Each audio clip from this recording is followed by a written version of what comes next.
red dust. There's a big group of people fighting, feeling senses of victory, but also senses of loss. Dreams are some of the most crucial insights to the inner workings of our minds. Yelling, lots of yelling, but yelling with a purpose, yelling with order. Something I've heard about dreams, and one's attempt to recollect them, is a metaphor that compares a dream to a single strand of hair. The more you begin to pull on it, the faster the memory of the dream unravels, and the strand of consciousness seems to break. They were convening, as if they were in a forum or a caucus, but it was really alien, kind of like in an outdoors open area. That is why I've established pathways in order to retain the most useful information in my dreams. For the most part. By creating systems to access parts of your conscious mind and subconscious dream state, you not only begin to build an understanding of your purposes and roles in these dreams, but enhance the ability to access this information with ease. Oh, and for future reference, I'll be speaking in first, second, and third person, as well as breaking down fourth walls and traveling to fifth and sixth dimensions. In my honest opinion, it's the best way to communicate with all parts of yourself, past, present, and future. If you truly understand yourself as an energetic life force, I suggest you start doing the same. Unless you're truly afraid of being perceived by others as insane. Nonsense. Or perhaps you are genuinely concerned of where your mind can take you, and the thought of giving parts of yourself that much power could potentially manifest a new uncontrollable persona. Welcome to the Diary of a Modern Black Witch, where we go through different methods and techniques to harness the magic that lives inside of you. To be honest, I personally hate the word witch. I like to think of myself as an ancestry-led manipulator of intentions, so to speak. But when in Rome, or the generational equivalent of it. Too often, we attribute witchcraft with naked white women dancing in the woods humping the devil. Evil queer sorcerers trying to seal the essence of something pure or innocent.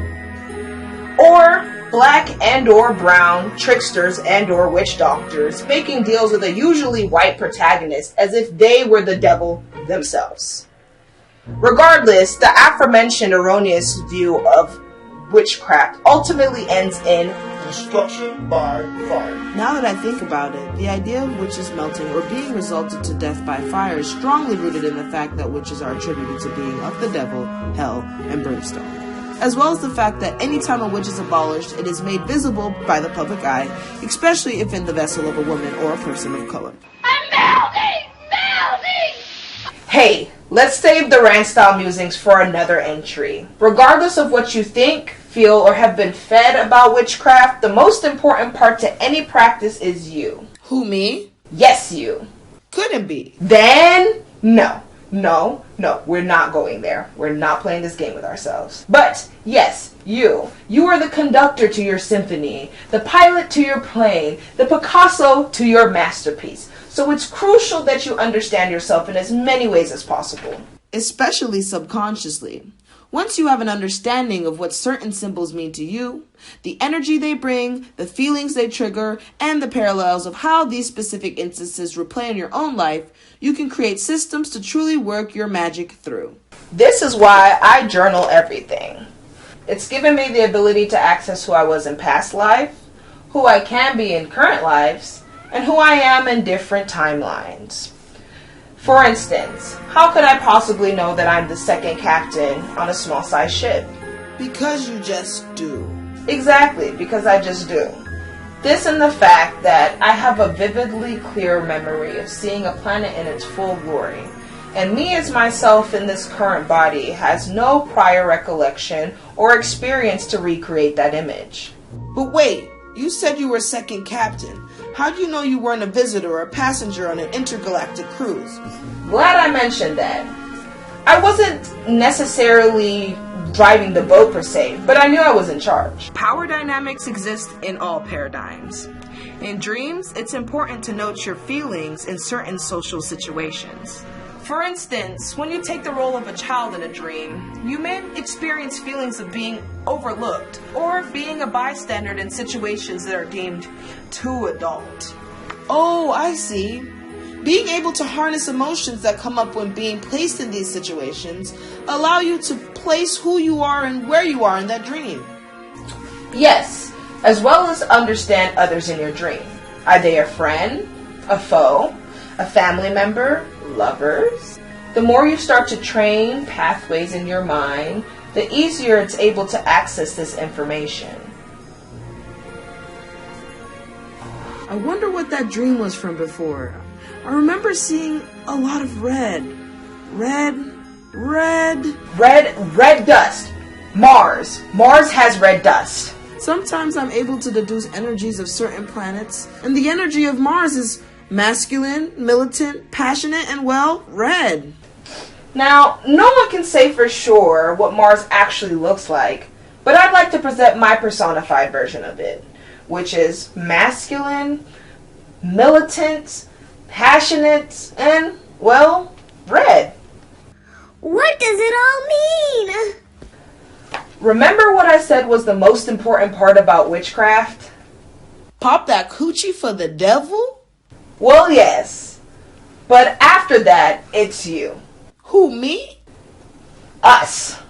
I mean us. Well, I mean you in the instance that you're the only one that's lived a life in your shoes. You're the only one that knows what holds significance to you. So you're the only one who knows how to interpret your dreams. Your grandma knits you a sweater, and you see that sweater on somebody in a dream. Only you know the significance of that sweater. That sweater could hold feelings of laughter, kindness, happiness, joy, or hatred.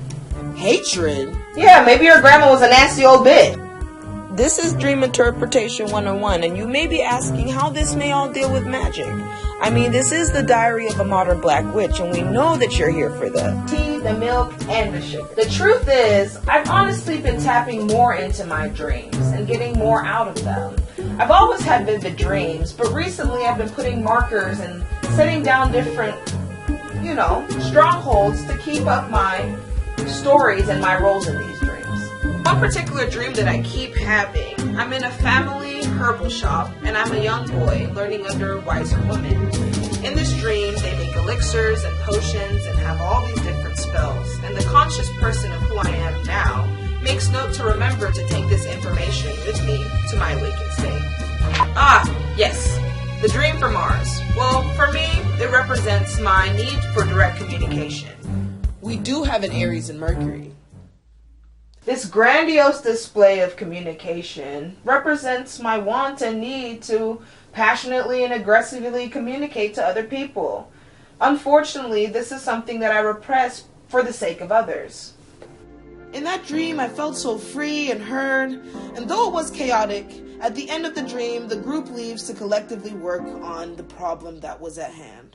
So, you see, it's important that we truly understand our dreams and have access to them so we can start to understand ourselves through our needs, as well as to share information and exchange them from different parts of yourselves that exist in different realms. Let's break down what we've learned today. 1.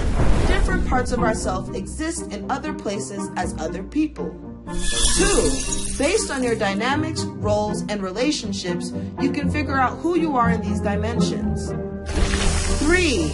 You must use symbols and signs significantly important to you in order to identify meanings in your awakened state. And lastly, 4. You can gain profound insight and concrete informations like spells, warnings, and other things once you've determined what everything means. Wow, that's a lot. But dreams are a lot and so is reality. Give yourself a break. I've been designing dreamscapes and dream portals since I was 7. Needless to say, it takes time. I bet they want to hear about the dream portals, like the ones you simulated after Super Mario 64. You know, the ones with the magic patterns where you could just jump in the image and... Let's save that for another entry. This concludes the Diary of a Modern Black Witch. Join us next time when we dive into divination. What we about to do now? Go back to bed.